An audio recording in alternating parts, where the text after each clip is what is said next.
ఈ 1 year లో కూడా వీలైనంత వరకు ఉన్నటువంటి ఆర్థిక పరిస్థితిని బట్టి చాలా వరకు సరిచేస్తాం. ఇక్కడ సంక్షేమం అనేది కాదు కదా, ఏం మాట్లాడతారు వీళ్ళు వచ్చి ఏదో సూపర్ 6 ఇచ్చారు, హామీలు నెరవేర్చాలి అంటారు. అలా అర్థం చేసుకోవాల్సింది ప్రజాస్వామ్యంలో ఎంతసేపు ఉన్నా కానీ మనం ప్రభుత్వం నుంచి వాడికి ఊరకనే ఇస్తామా, ఆ ఊరకనే ఇచ్చామా లేదనేది కాదు కదా.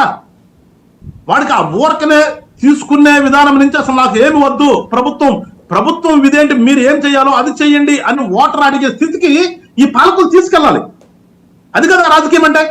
ఎంతసేపు ఉన్నా కానీ నేను ఊరకని ఇచ్చేస్తాను, వాడు ఇచ్చిన దానికంటే 100 ఎక్కువ కలిపి ఇచ్చేస్తాను అనేది కాదు కదా అంట నేను అనేది. మనం చేయాల్సింది ఏంటి, ఎస్ ఊరకని ఇవ్వు, ఎప్పుడు వరకు వాడు కాళ్ళ మీద నిలబడే వరకే ఊరకని ఇవ్వు, అంతేగాని వాడు చచ్చిపోయే వరకు ఊరకనిస్తానంటే ఎట్లా? అవి కాదు కదా ప్రజాస్వామ్యం మనం చేయాల్సింది.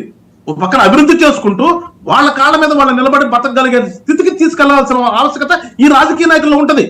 అది పరిచిపోయి మనం ఎంతసేపు కూడా ఫ్రీబీస్ వాడు 100 ఇచ్చాను కాబట్టి నేను 200 ఇస్తాను, వచ్చే సంవత్సరం వాడు 200 ఇస్తే నేను 300 ఇస్తాను, అసలు మీ పిల్లలు ముట్టిగడికి తీసుకెళ్తాను, ఇవి కాదు కదా మనం చేయాల్సింది. వాళ్ళు కడుక్కునే విధానం మనం నేర్పించాలంట నేను అంటుంది. ఎంతకాలం కడుగుతారు, చచ్చిపోయే వరకు నేనే కడుగుతాను.